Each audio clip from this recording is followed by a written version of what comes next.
como depresión por cumplimiento de metas. Vamos a ver por qué pasa eso y cómo evitarlo eligiendo bien nuestras metas. Cuando no tienes nada que hacer, nada que perseguir, comienzan las preocupaciones, los resentimientos, etc.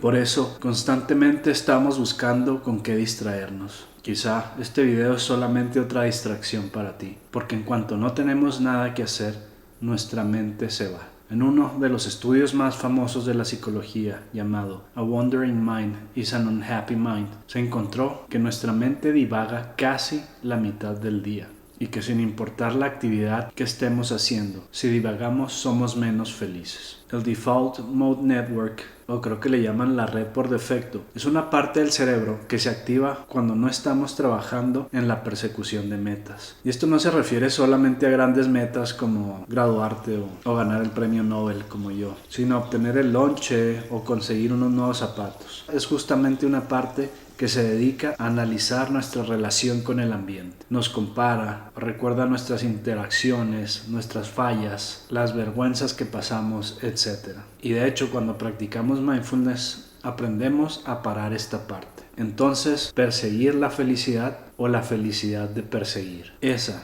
es la cuestión. Hay un fenómeno bien documentado que se conoce como depresión por cumplimiento de metas. Y es un estado depresivo que sucede después de que alcanzamos lograr una meta que pensábamos nos haría felices. Y nos damos cuenta que estuvimos persiguiendo un espejismo. Nos damos cuenta que graduarnos, que llegar al peso que queríamos, comprar ese nuevo iPhone, el Nintendo Switch 2, no nos hizo feliz. Y que a excepción de un breve instante de emoción, nuestra vida sigue igual. Y aunque no hay duda que un factor importante aquí es la adaptación hedónica, no es toda la historia. Tal Ben Shahar nos habla de la falacia de llegar y se refiere justamente a esta creencia de que lograr una meta en particular nos llevará a un estado duradero de felicidad y captura justamente la sobresimplificación de cómo razonamos acerca del futuro e inconscientemente pensamos que si los esfuerzos que estamos haciendo en el presente son exitosos, sin duda nos llevarán a un incremento de la felicidad más adelante.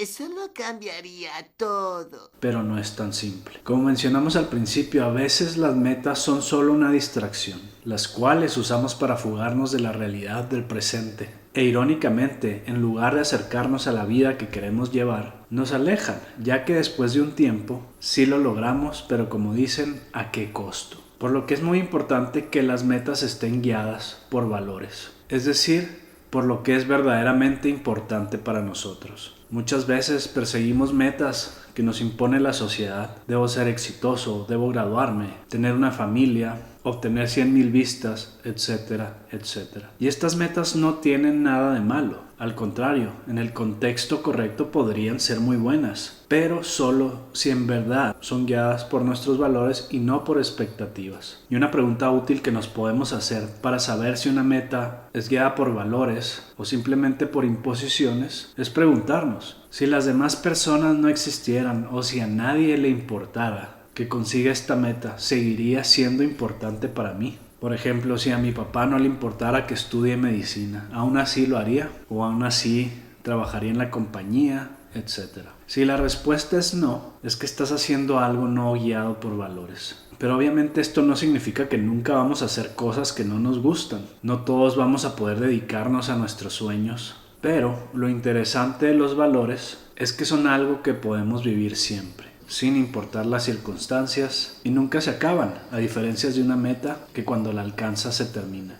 Y además siempre están bajo nuestro control. Por lo tanto, es muy importante a la hora de perseguir metas identificar tus valores. Y me voy a usar como ejemplo. Con mis videos podría pensar que cuando tenga 100,000 suscriptores o 1,000,000 de vistas voy a ser feliz. Y dejando de lado que voy a ser muy miserable si baso mi felicidad en ese resultado tan improbable. Esto se conocería como una meta de resultado, las cuales son metas que en la psicoterapia no son muy útiles porque están muy fuera de nuestro control. Y se pueden obtener de muchas formas. Una meta de resultado, por ejemplo, es sacarse un 10. Pero un 10 te lo puedes sacar copiando, con suerte, sobornando al profesor, etcétera, etcétera. En cambio, si tu meta es de proceso, es decir, guiada por el valor de aprendizaje, tus metas serían como estudiar media hora todos los días, hacer tus tareas, etcétera, etcétera. Aquí en el caso de los videos, digamos que un día logro tener eso. Muy probablemente sí, momentáneamente me sienta bien, pero volvemos a la banda hedónica y mis niveles de felicidad van a volver a donde mismo. En cambio, si baso mis metas en valores, por ejemplo, es estudiar y hablar de psicología, aportar cosas que pienso que podrían ser útiles, intentar mejorar en cómo hago los videos, en mi voz, etcétera. Siempre puedo vivir esos valores sin importar si ven o no mis videos. Y además va a ser mucho más satisfactorio que perseguir un número. El número puede ser el resultado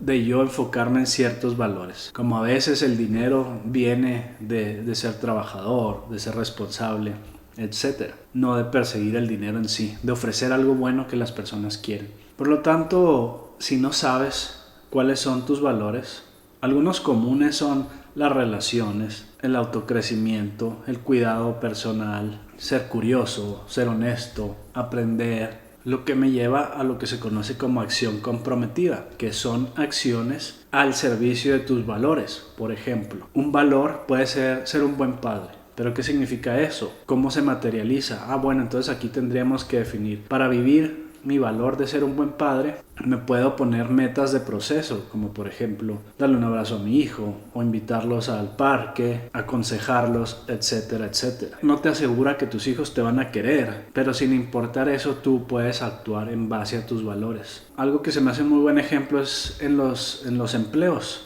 Digamos que no te gusta tu trabajo, pero aún así puedes vivir tus valores. Puedes decidir ser dedicado, ser honesto, ser responsable, tratar de hacer las cosas lo mejor posible, al servicio de otra cosa que sea importante para ti, como por ejemplo ganar dinero para mantener a tu familia, mantener tu hobby o pagar tus estudios, etc. Pero bueno, quería hacer un video corto, espero quede corto y espero te sirva. Adiós.